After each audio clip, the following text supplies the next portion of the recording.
আসসালামু আলাইকুম, সবাই কেমন আছেন? আশা করি সবাই ভালো আছেন।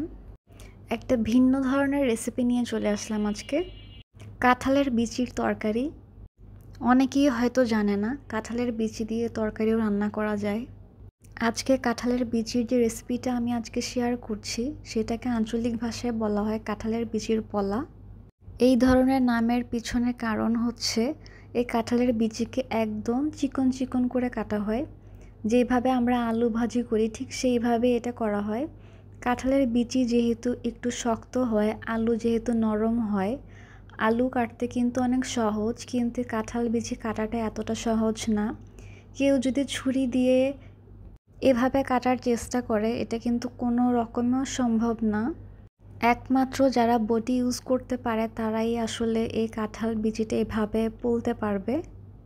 আপনারা দেখেই হয়তোবা বুঝতে পারছেন যে এটা কতটা চিকনভাবে কাটা হচ্ছে, যেভাবে আসলে একদম আলু ভাজির মতো বলতে গেলে। আর এই রেসিপির মেইন ব্যাপারটাই হচ্ছে কাঁঠাল বিচিকে এরকম চিকন চিকন করে কাটা, যেটা কঠিন একটা ব্যাপার। আপনারা দেখেই হয়তোবা বুঝতে পারছেন একদম চিকন করে কাটা, খুব সুন্দর লাগছে তাই না?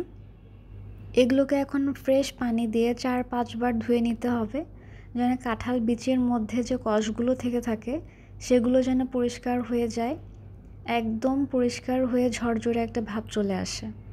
আমার মনে হয় কাঁঠাল বিচিগুলো এইভাবে কাটার যদি একটা মেশিন থাকতো খুবই ভালো হতো, সময়টা বেঁচে যেত আসলে। এই রেসিপিতে রান্না করতে যতক্ষণ না সময় লাগে কাটাকাটি করতে আসলে বেশ সময় চলে যায়। প্রথমেই কড়াইয়ের মধ্যে কুচি করে কাটা কাঁঠালের বিচি নিয়ে নিতে হবে।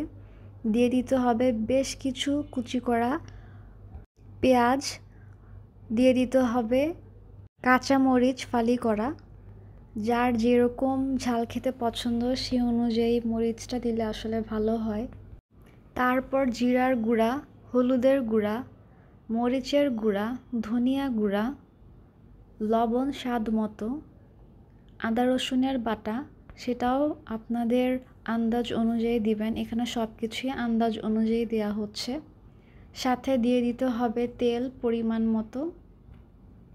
মশলার ব্যাপারটা আসলে একদমই নিজের কাছে।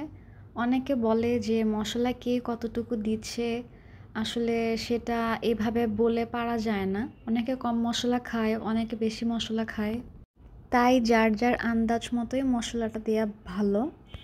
সব কিছু দেওয়ার পর একদম মিশিয়ে নিতে হবে, যেভাবে আমরা আসলে কোনো একটা কিছু ম্যারিনেশনের জন্য মাখাই ঠিক সেইভাবে।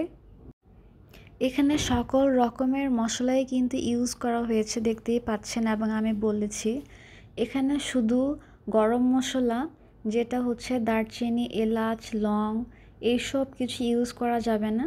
যেভাবে আমরা নর্মাল মাছ তরকারি রান্না করে থাকি ঠিক সেইভাবেই এটা আসলে ওইসব মশলা দিয়েই এটা একদম মাখিয়ে কিছুটা পানি দিয়ে তারপর চুলায় বসাতে হবে।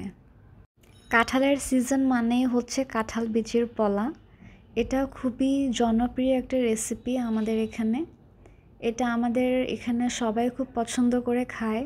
বলতে গেলে টেবিলের মধ্যে যদি মাংসর তরকারি থেকে থাকে, মাছ তরকারি থেকে থাকে, তারপরও যদি এই তরকারিটার সাথে আসলে মাংস আর মাছের কোনো তুলনা হয় না। এই তরকারিটা এতটাই মজা হয়, যারা কখনোই ট্রাই করেননি অবশ্যই ট্রাই করে দেখবেন। তরকারিতে বলক চলে আসছে, তো এখন চুলাটা একদম কমিয়ে দিতে হবে। আস্তে আস্তে করে যেন কাঁঠালের বিচিগুলো সিদ্ধ হয়ে যায়। এমনিতেই চিকন করে কাটা সিদ্ধ হয়ে যাবে। এইদিকে আবার কিছু কাঁঠাল বিচি ভাজাও হয়েছিল খাওয়ার জন্য। এভাবে কিন্তু খেতে বেশ মজা লাগে। কারা কারা পছন্দ করেন অবশ্যই কমেন্ট করে জানাবেন। একদমই কমিয়ে দেওয়া হয়েছে, এটা আস্তে আস্তে হচ্ছে। কাঁঠাল বিচি দিয়ে কিন্তু শুটকি তরকারি খাওয়া হয়, কিংবা নর্মাল মাছ তরকারিতেও কিন্তু কাঁঠাল বিচি চিকন করে কেটে দেওয়া হয়, ওটা খেতেও কিন্তু বেশ মজা লাগে। একদম ভিন্ন একটা রেসিপি শেয়ার করলাম আজকে। আপনাদের কেমন লাগলো অবশ্যই কমেন্ট করে জানাবেন। আমার রেসিপিটা যদি ভালো লেগে থাকে আমার চ্যানেলটা সাবস্ক্রাইব করবেন, লাইক করবেন, এবং আমার ভিডিওগুলো বেশি বেশি করে শেয়ার করে দিবেন। সবাইকে অনেক ধন্যবাদ। ভালো থাকবেন। আল্লাহ হাফেজ।